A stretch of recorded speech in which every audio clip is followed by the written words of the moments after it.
Hello everybody, this is Dave from Blue Bears Games, and this episode is Commander Before and After.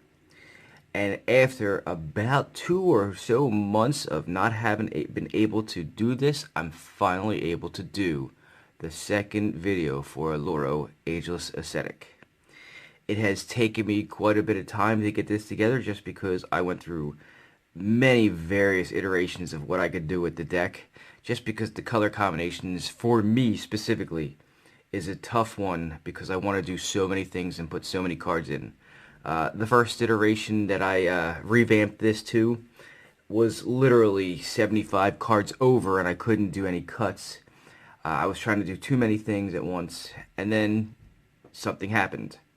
I picked up the Brawl decks and Layla was in there, and I decided, okay, if I have too many for this color combination of black, white, and blue, which is my favorite color combo, why not split the deck?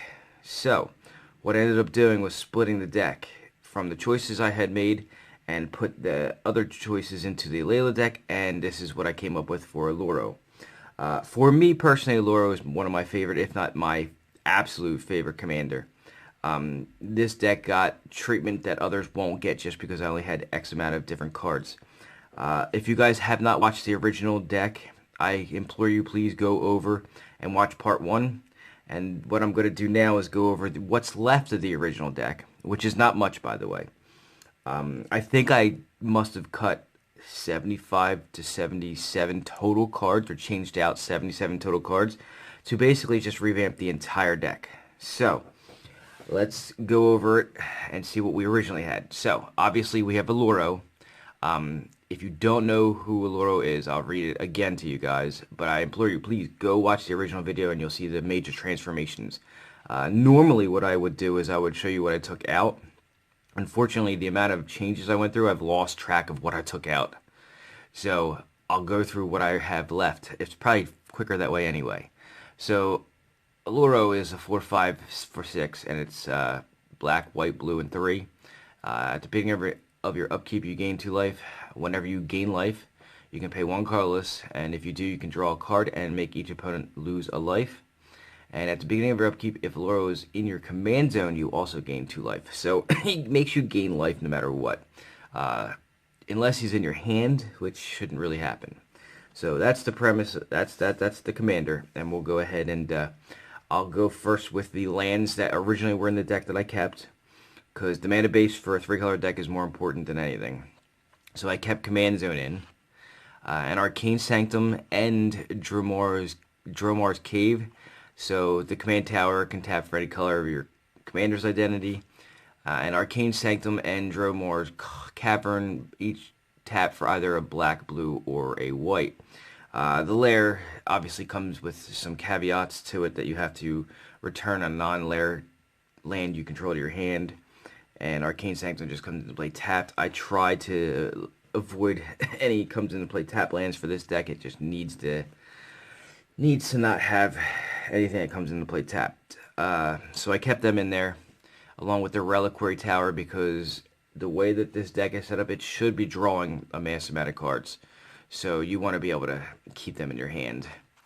I said that I gave this deck more consideration than others just because I like the commander. So this deck is the only deck I think that will have the full boat of actual dual lands, just because while I have many Underground Seas, I do not have many of the other duels.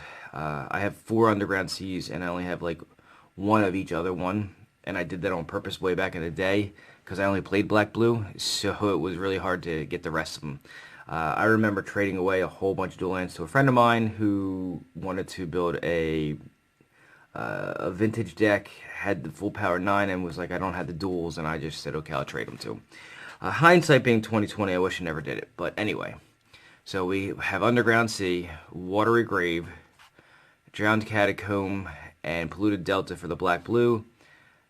Tundra, a Hallowed Fountain, a Glacial Forest, or a Glacial Fortress, and a Flooded Strand for the blue-white, and a Scrubland, an Endless, or a Godless Shrine, an Isolated Chapel, and a Marsh Flats for the black-white. So it has the full complement of, like, a good mana base going, straight into the deck. That we kept all those, so I just built a better foundation based on what I took out and compared to what I put in. So to continue with the mana theme, we're gonna go with what I kept in as far as my mana rocks, my mana, my my ramp, so to speak. Obviously, Soul Ring stays in every deck. Land tax stayed in. While I did change this from an artifact deck, I did keep some in here. Land tax was one, so it can help me go search for lands. While it does say basic lands, there are basic lands in here, so I can go ahead and search for them. It says during your upkeep, if an opponent controls more land than you, you may search your library. And it says and remove up to 3 basic land cards, and put them into your hand, then shuffle your library. Basically, it just lets me go get 3 of any of the basics. For now, I kept Armillary Sphere, and yes, I may update this one even further later. I seem to run out of time, and I wanted to get the video up. Some of the things in here, I'm still toying with in my head as to whether or not I like them. This is going to require some testing, actual playing of this deck to see if these choices were correct and if I need to make any more changes. So Armillary Sphere stayed in. It's a 2 to cast, 2 artifact, 2 tap and sacrifice it. Search your library for up to 2 basic lands, reveal them, and put them into your hand. There are other things I could use instead of this. I kept it in here because I want to test it and see if maybe the redundancy between that and the land tax will help get the land out quicker. So, oops, sorry. Pristine Talisman stayed in here, and while it's not the greatest mana ramp, it actually serves a much more needed and much more important purpose. It's 3 to cast to add 1, and you can tap it to add 1 colorless to your mana pool. But when you tap it, you gain a life. So the whole point of that is so that you can actually, like, I've actually used this in games where I tapped itself to add a mana to my mana pool, gain a life, and then use Oloro's ability at the end of my opponent before me's turn. It helps me get a damage in and draw a card before the end of the turn. So it's got a lot of things to it. One of the things that I needed to keep in here was the infinite combo kill, because I read an article about 3 or 4 weeks ago that he couldn't state this enough. Don't just put a deck together that doesn't have a win con. He played in like a pot of 4 where nobody had a win con in their deck, so they just sat there for 7 hours just waiting. At an actual like tournament, there are not many Commander tournaments, but if that was his experience, I don't want people to have that experience. So there has to be a way to win. So this is part 1 of it. It's Exquisite Blood. If you don't know what this combo is, it's actually pretty common. It's a 5 to cast enchantment. Whenever an opponent loses life, you gain that much life. And then the second part of it is Sanguine Bond, whereas whenever you gain life, target opponent loses that much life. So it literally says whenever one person gains life, they lose that much life, and it just infinitely loops. So that's the first kill or first win con in this deck. I added 1 more. I did take 1 out. There was another one in here, but I put that into the Alayla deck, and I'll, when I do the Alayla deck, I'll tell you which one it was. Or you can go back to the original video and see which one's missing. See how observant you are. For the defense that I kept in here, Capsize is always good. It helps it, like, Capsize is amazing when you have enough mana, just because there are problems that you can't destroy usually on the battlefield, but you can certainly return them. Minus the whole, like, hexproof thing or shroud thing, it can pretty much solve any issue. Just return it and buy it back. So I kept that in there. For more defense, I kept in a couple of the creature removals that were mass board wipes. First one was Toxic Deluge. As an additional cast to cost it, you have to pay X life, and all creatures get -X until end of turn for 3. The disc I kept in here, and the disc was actually, I know that it telegraphs your move as to what you're going to do, but there's a reason why it's in here. What I changed the deck into, this avoids removing most of the stuff you have. So, disc had to stay in there. A Wrath of God, naturally, because we actually went creatureless for the most part. And Supreme Verdict, because why? It can't be countered, and it can do the same thing as a Wrath of God. We went to Super Friends. That was the big change I made, was this whole deck is actually Super Friends. So when I say that the disc avoids your things. It says destroy all artifacts, creatures, and enchantments. It does not destroy planeswalkers, so we are full boats of as many planeswalkers as I could jam in here that made sense. I did not include some because it just didn't add anything. So we kept Karn in there. This is the one choice that I may change later. I was looking for Ashiok from the new Theros Beyond Death set. I opened 3 boxes, didn't get a single one, so I couldn't make the change. So Karn stayed in. Elspeth stayed in because she fits the theme of what I'm trying to do. She puts out creatures, she can destroy other creatures, and she can make yours bigger. So we're looking to go wide if everything else fails. So lots of little creatures and pump them. Soren stayed in there because if you have that one guy who's also in Oloro, you just make his life total 10. Jace stayed in there originally. Jace came out. When I was making the original cuts to the deck, he did not make the cut, and then I changed it to a Super Friend, so he went right back in. Erebos stays in just because it helps to keep other people's lives in check. Also because he can help you draw cards with the life that you're gaining. He's also indestructible, and at some point can be a 5/7 blocker if you need it, or an attacker. Polluted Bonds was another thing. I needed ways to... I didn't want to overload this deck, and I know Oloro was supposed to have a lot of life gain. I didn't want to overload the deck, so I kept Polluted Bonds in there just because it's a way to gain life on other people's turns for free. So it's whenever their land comes into play under an opponent's control, they lose 2 life and you gain 2 life. So it was a good way to get some damage in without doing anything. Omniscience is in there because planeswalkers come at a very high cost, most of them, and I wanted them to be free because you're drawing a lot of cards. This deck can actually draw a lot. So if you can play them all for free, all the better. You know, drop them for free and then tick them up one, you know. So I kept it in there for now. It may still come out later with a different combo. Ivory Tower, just because I kept it in there for the life gain. It was the one thing that was it.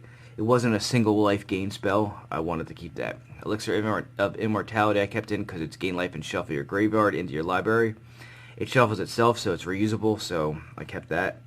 Bloodchief Ascension was another one of those things that I kept in here just because of the life gain aspect on other people's turns. It's whenever a card is put into an opponent's graveyard from anywhere, and it has, I think it's 3 counters, they lose 2 and you gain 2. It was just to have the ability to gain life on other people's turns for free. Enlightened Tutor, because there are a couple of things in here that you just need to grab. I'll show you some of them in a little bit, and they are artifacts or enchantments. It's always good to have something that you can grab, a tutor of some sort.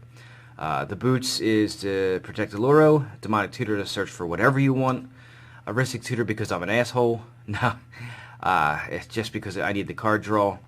And then I originally took the Trading Post out, and then I realized it does everything I needed to do when I needed to do it. This is the card that I would go for with Enlightened Tutor.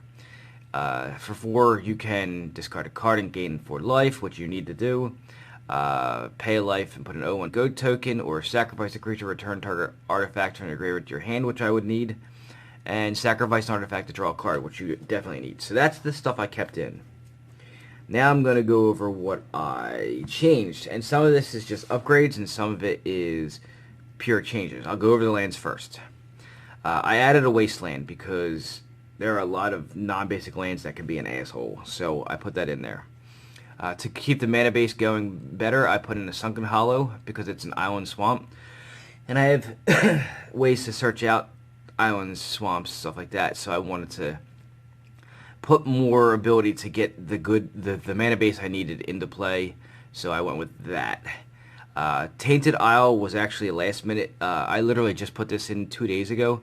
It was the last change I made was Tainted Isle. I needed a better way to keep the mana base consistent, and I couldn't find a way with, you know, non-colored lands. I couldn't do it with stuff like, what did I take out? I think I originally had in here the Cabal, Coffers, and Urborg combo, and I thought to myself, that's great, but what am I going to do with all the black? I didn't really have enough to do with the black. I needed all the colors. So Tainted Isle lets me kind of fix the mana. While I need a swamp in play, I can go search for it. So Tainted Isle went in. Prairie Stream was another one. It's the Tango land for blue-white. I can search it because it's a Plains Island. Again, more mana fixing that I needed. Tainted Field, again, same thing with the Tainted Isle. I needed better mana. I needed the mana to be right. Without it, this deck has too many like problems with consistency of land because of how many different colors that you needed for the whole thing. So I put a Tainted Field in as well. We went Super Friends, and with being Super Friends, I decided to go with Karn's Bastion for the land ability to proliferate, because I want to be able to put counters on them for free, pretty much. I know it costs 4 mana, but without being able to activate them again, I can add them to all of them at once. So it was a good little find and addition. And then the lands, I actually did upgrades to the basics, you know, foily lands. They're all older or full art foily lands because I just wanted to do that. Like I said, this deck got the biggest upgrades. I like the older style lands with the star on it. The islands are all full art foil. So that's what I did with the lands. It was the best decision I could make, was to do that, was to take out the Urborg and Cobalt Coffers, because I didn't need all the black. I didn't need it in colors. I needed it to be the right colors, so that's why I made the changes. To go along with the ramp, what I also did was I added the following in for mana ramping or mana rocks, whatever have you. I decided that for the future I may actually do this for every deck that's 3 colors. This is the main suite of mana generators, or, you know, mana rocks, whatever have you, that I may go with for every 3 color deck. It's Gilded Lotus, Chromatic Lantern, and Arcane Signet, because it helps you get the color you need. I mean, add 3 mana of any one color, so obviously that helps you get out whatever you need that's one color, or, you know, it could end up being colorless and then you tap another land of a different color. So it helps you get 3 of a color. Chromatic Lantern lets all your lands tap for whatever color you want, and also adds a mana of any color that you want to. We know what Arcane Signet does. It adds a mana of your commander's color identity. And then the interesting thing is, in white, there is a combo that you can do. I had it originally in this deck, and then I switched it over to a Layla. That is a win con. I just wanted it for the free Lotus Petals, is what I wanted it for. It helps you ramp up. If you get this into play, you can get so many Lotus Petals on the board, it's not even funny. And when I say Lotus Petals, they're treasure tokens. They're just Lotus Petals. So it's an enchantment for 4. Whenever an opponent draws a card, they either pay 2 or you get a artifact that taps and sacrifices it to add a mana of any color. It's essentially a small ramp card. So if you're playing white and you're not playing that card, you should in Commander. Just my opinion, I could be wrong. So those are the ramps I added on top of the Soul Ring and all that other stuff. So I'm going to use that pretty much for almost every 3-color deck going forward. I have one additional win con in here besides the Exquisite Blood Sanguine Bond, and that was Felidor Sovereign. I wasn't going to put it in here originally. I have had this in a deck a long time ago. I took it out because I thought it was Cheese Win. You know what? Fuck it. Cheese Win it is. 6 to cast, 4/6, Vigilance, Lifelink at the beginning of your upkeep. If you have 40 or more life, you win the game. You know, it seems cheesy. It is cheesy. I don't care. It's a win con for in case the game just needs to end. Defensively, I added the following, or changed up to the following. We went completely creatureless. The original iteration of the deck had some creatures that could block. Now we don't. Technically we don't. Anyway, so I put more mass creature removal in. So Black Sun Zenith, which is put -1/-1 counters on each creature. And then you can shuffle in its owner's library. It's 2 black and X. Cleansing Nova. And the reason why Cleansing Nova, it's not the greatest mass removal spell. But I needed a mass removal spell of other things besides just creatures. So Cleansing Nova fits the bill. For 5, I can choose either to destroy all creatures or all artifacts and enchantments. So it was just the choice that I needed for choosing which way I wanted to go. There's enough mass creature removal, but I didn't have enough mass other removal. Fumigate for 5, it destroys all creatures, and then the important part is you gain a life for each creature destroyed this way. I chose that for that reason, just because of the gain of life. Kaya's Wrath, same thing. Destroy all creatures for 2 black and 2 white. You gain life equal to the number of creatures you control that are destroyed this way. I'll show you how I get the creatures if I want creature list. But yes, that also went in. Karmic Justice was because we're Planeswalker heavy. So there's things out there like the Elder spell or a lot of the black removal spells can single-handedly just destroy a Planeswalker. So it's a 3 to cast enchantment. Whenever a spell or ability an opponent controls destroys a non-creature permanent you control, you may destroy target permanent that opponent controls. So say they Elder Spell and destroy all the Planeswalkers. Pretty much I'm going to land wipe them. That's the point of this, is Karmic Justice. So it actually, I'm going to test it out and see if it works. If it doesn't, I'll go ahead and change it. This may change later. I put a Vraska's Contempt in there because it's a 4 to cast instant to exile a creature or a Planeswalker and gain 2 life. So it does 3 things I want. It's an instant. It exiles a creature or Planeswalker, meaning it can take care of things that are indestructible. It can take care of things that have that are a big pain in the ass that just need to go away. And it gains life. It may change in the future. It was the only one I could find that really fit the bill for a single removal. Originally, I had in here, I think, Swords to Plowshares or something like that. And I liked the ability to gain life and be able to take out a Planeswalker.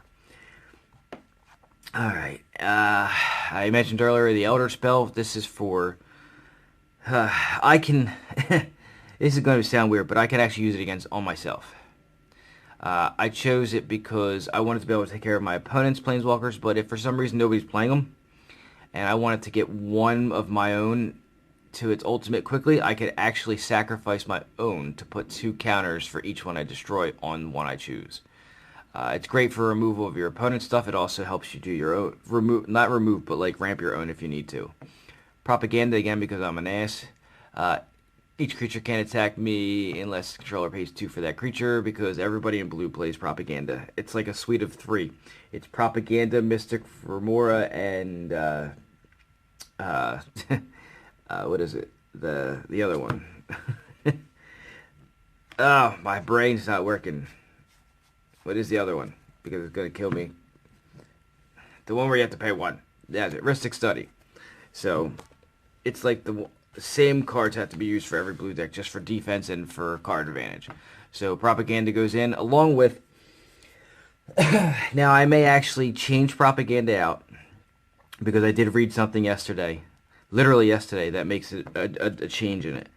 The white enchantment that requires for each enchantment you control, they have to pay 1. Because it reads as follows, just like this. Creatures can't attack you or a Planeswalker. I was not aware until recently that Propaganda didn't affect Planeswalkers. I was under the impression that they couldn't attack you in general unless they pay 2. But apparently if they choose a Planeswalker, it's not you. So Propaganda doesn't work for that. So I may have to change it out to the white enchantment that does the same thing as Propaganda, but for each enchantment. So Norn's Annex says for 5, or 2 Phyrexian white, and 3 of colorless. Creatures can't attack you or a Planeswalker you control unless that controller pays a Phyrexian white for each of those creatures. And a Phyrexian white mana, for those of you that have never seen that symbol before, means that they can either pay a white mana or 2 life. So that was my defense that I added, and I'm going to have to change one thing out now that I read what I read. I wasn't happy that I read that. I thought that Propaganda and Ghostly Prison would work for my Planeswalkers because it made sense, but it does not. So, we're super friends. I got a whole slew here. This section here is all Planeswalkers. I'll go through them all. You'll have to just trust me that I'm going to test them and see. So the first one I put in was Yugen the Ineffable. For card drawing advantage only. 6 to cast for 4 loyalty. It makes all your colorless spells cost 2 less to cast, so that could be an advantage in some scenarios here. I can cast some things for free with it. I did it for the +1. Exile the top card of your library face down and look at it. I get to create a 2/2 colorless spirit token. So it does 2 things for me. It creates a 2/2, and then it puts a card underneath of it. So when the token leaves the battlefield, I can draw the exiled card. Or I put the exiled card in your hand. So it does 2 things. Creates a token for defending me and other Planeswalkers. And it also gives me card advantage when those things block and they die or somebody wipes the board, like myself.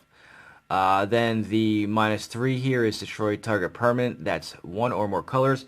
So he does a lot that I like. He creates chaos by allowing me to cast things for cheaper, putting out 2/2s to block or attack with. When they die, I gain a card and destroys creatures. Or actually, permanents that are colored. So it's a good little thing. Liliana, the Last Hope. She is 3 for 3 loyalty to start. Up to one creature gets -2/-1 until end of turn, so it helps to kill little things. I will not be using the -2, but the -7 is so. The only way to defend myself would be to create tokens, and Planeswalkers can do it every turn without having to have a mana cost associated with them. So that was the go wide theory I was talking about earlier, where I want to create a ton of tokens but not have to spend the mana to do so. She has, for the -7, you get an emblem with, at the beginning of your end step, put X 2/2 black zombie creature tokens onto the battlefield, where X is 2 plus the number of zombies you control, so they just ramp. So you get 2, then you get 4, then you get, it just keeps going. So it helps to keep you alive for the most part. Dovin is 3 to cast. It's one of the it's an uncommon one. Doesn't have an uptick. It has a static ability of artifacts, instants, and sorcery spells your opponent's cast cost 1 to cast. So it's a taxing planeswalker. And the -1 is until your next turn, prevent all damage that would be dealt to and dealt by target permanent and opponent controls. There's some uses for that. So I myself play for Purphoros. I would choose Purphoros every time, just because it means that they can't wipe me in the game. Just one of the options. Ashiok, 3 to cast. It was not the Ashiok I was talking about earlier. I want the new one. Spells and abilities your opponents control can't cause their controller to search their library, so it screws people on fetch lands and tutors. And -1's, target player puts 4 cards, the top 4 cards of their library into the graveyard, and then exile each opponent's graveyard. So, more taxing. This one may come out. Kaya, she's in there for her ability to exile a creature, but she also takes away hexproof from people, so it could actually stay in there just because of that. Teo is just for the hexproof, and because it creates a token that can block for me. It's not a bad one. It was the last second edition because I was like, oh, it gives me hexproof, so let's add it. The Wanderer is really good. If I could find a way to make him indestructible, he would pretty much keep me alive almost all game. Prevent all non-combat damage that would be dealt to you and other permanents you control. So if I can make him indestructible, basically nothing nothing that I control could take damage. I mean, unless they block. But, preventing all non-combat damage is really useful. So his negative is exile target creature with power 4 or greater. That takes care of a lot of things that are big, nasty, and indestructible. Ajani is 4 to cast for 5, and this is going to sound like a weird addition, but I'll explain. It's because of the last line there. If you have at least 15 life more than your opponent's life total, exile him and each artifact and creature your opponents control. So I can actually drop him on probably the 5th turn if I needed to and wipe the board right off the bat. That's what he's in there for. He's for a reset for my opponents, not for me because he wouldn't do it. But yeah, you have to, if you have at least 15 life more than your starting life total. So I'd have to be at 55. Not that hard to come by when you're playing Oloro. Ajani, Adversary of Tyrants, is 4 again for a 4. It's he's in here for the ultimate. You get an emblem with, at the beginning of your upkeep, create 3 1/1 white cat creature tokens with lifelink. That's the only reason he's in here. I just need to be able to create creatures for free, and if they have lifelink, especially in this deck, even better, because every time their lifelink goes off, I can pay 1, draw a card, and deal 1 damage to an opponent. Narset, because Narset's Narset. Departer of Veils. Each opponent can't draw more than one card a turn. That keeps the game in check.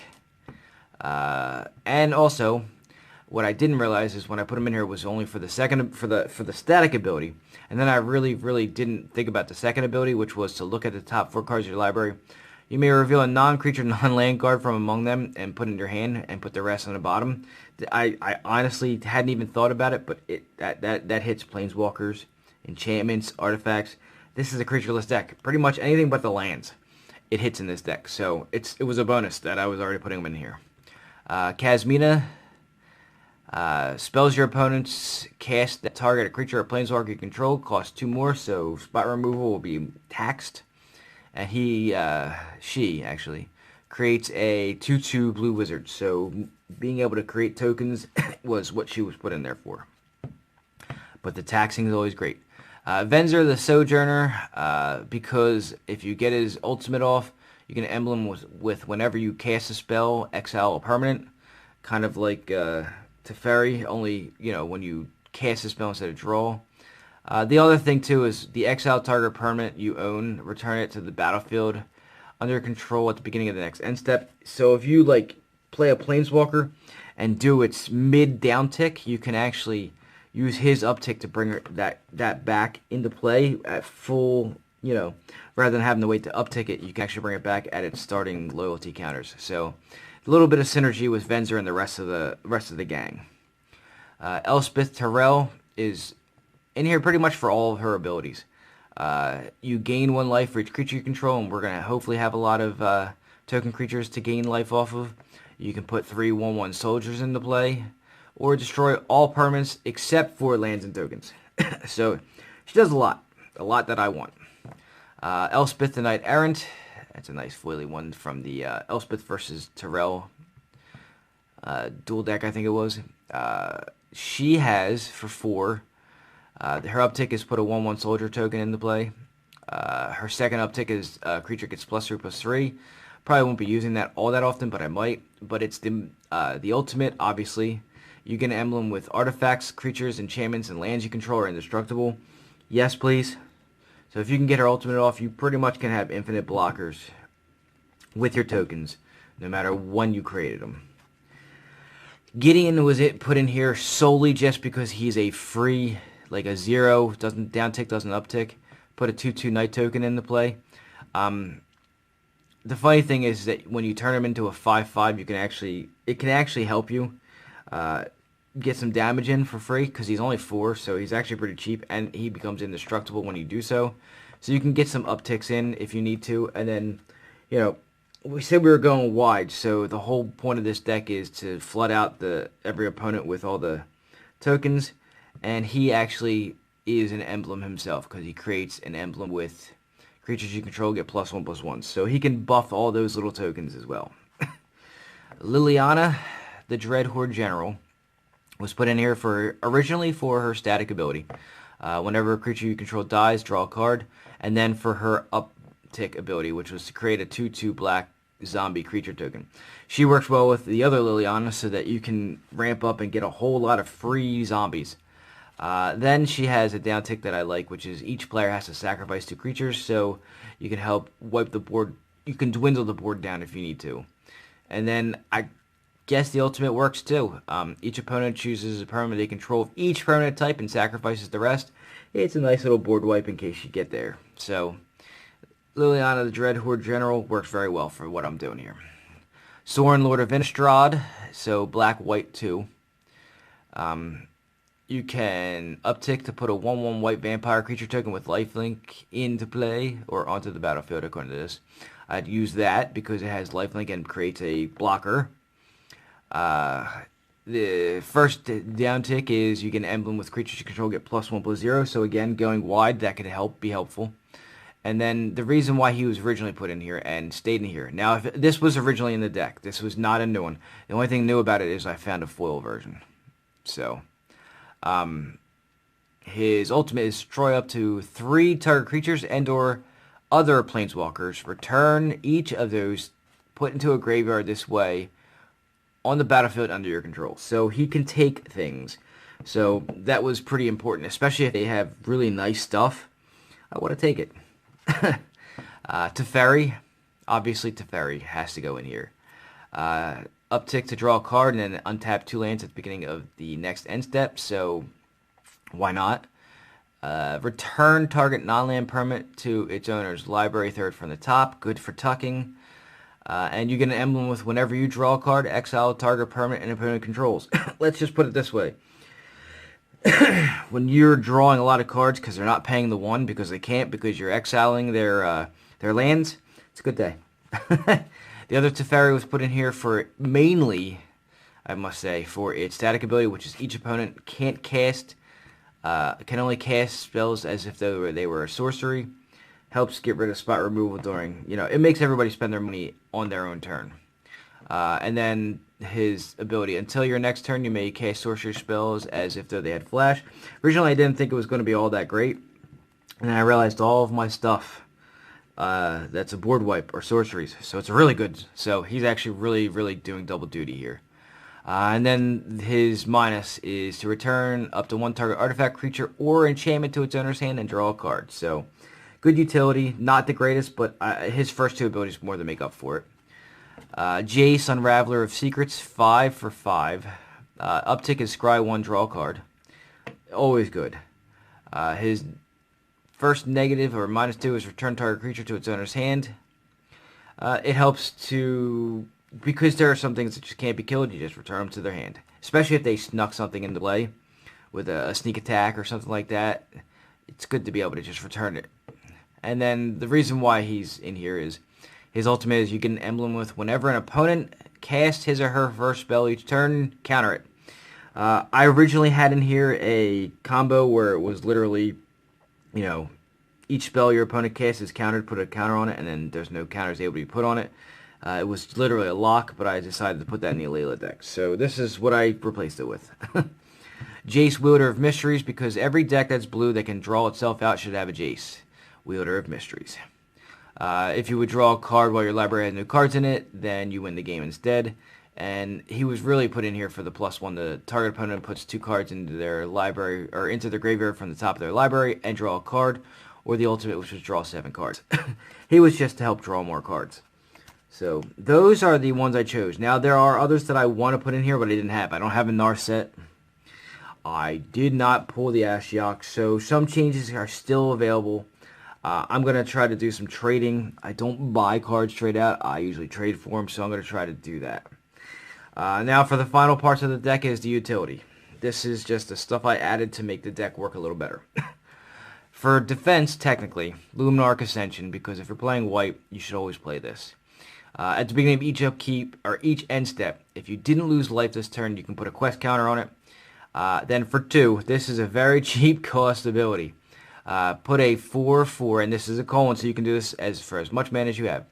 Put a 4/4 White Angel creature token with flying onto the battlefield. Activate this ability if it has 4 or more quest counters on it. This is where you're going to get your defense for flying. And you're also going to search for this with Enlightened Tutor so that you can get it out as fast as possible and start getting as many 4/4 flyers on the board. We're super friends, so why wouldn't we play the Chain Veil? It says at the beginning of your end step, if you didn't activate a loyalty ability of a Planeswalker this turn, you lose 2 life, blah, blah, blah. For 4 tap, for each Planeswalker, you can basically activate an ability on it a second time. So it's to help get more counters on it or to get to their ultimate ability faster. Grave Betrayal, because I do a lot of board wipes in this. I actually had more in here. I took some out to make room for other things as far as board wipes, but this is a good one. For a deck that's creatureless. Whenever a creature you don't control dies, return it to the battlefield under your control with an additional +1/+1 counter on it at the beginning of the next end step. And that creature is a black zombie in addition to other colors and types. A black zombie. So, synergy with Liliana. So if you've got the thing that's doubling your zombies, this adds to the total. It helps it so that if you board wipe, you gain them at the beginning of the next end step. So if you do a mass board wipe, you get all those creatures if this is on the board. And they are bigger than what they were originally. So not too bad, not too shabby. This was added yesterday or 2 days ago, whenever the last time I touched this was. Verity Circle, whenever a creature an opponent controls becomes tapped, if it wasn't being declared as an attacker, you may draw a card. So more card draw. But you also get to tap creatures without flying in case they, you can tap things for no reason. Just because you want to, so they can't be declared as an attacker, what have you. So good utility, good stuff. You can draw cards off it. You can stop things from attacking you. So I added that in there the other day. I'm still thinking about it because the cost is kind of high. 5 to cast to do that, or 5 for each time to do that is kind of high. But if you're in mid to late game, it might not be too bad, especially if you get to draw a card. So that is the full deck with all the changes that I've been trying to get through for the last, I think, 2 months for the Oloro deck. It is complete as far as being able to play it. I'm going to start play testing it whenever I get a chance to and see how it actually works and see if everything synergizes correctly. However, changes may come again, and if they do, I'll definitely make another video on it if I need to. So that is Oloro. That is part 2. That is the after effect. I will go ahead and update my Goldfish MTG Goldfish account to reflect the changes. We'll put this up here, put the list out there if anybody wants to see it, and go from there. So that is it for the Oloro deck. Please, guys, remember, subscribe. Go get your friends to subscribe. Share it out. Facebook, YouTube, Twitter, Instagram. I don't give a shit what you do. Go share it out to someone. I am 30 something. I think I'm 35 short of being able to name the page the way I want to name it, and then we can really get going from there. So please share, subscribe, like the videos, all that stuff. If you have any questions or comments, I always tell you guys, look below. Look below. Go ahead and put them in there. I've answered every question asked so far. So go ahead, and if you want to contact me personally without putting it out there, go ahead to the Facebook page, put it out there. I don't care. Just go ahead. Communication is key. I love doing this, so put it out there for me. For now, that's it. I will see you next time when I do probably the Alayla deck. Have a good one.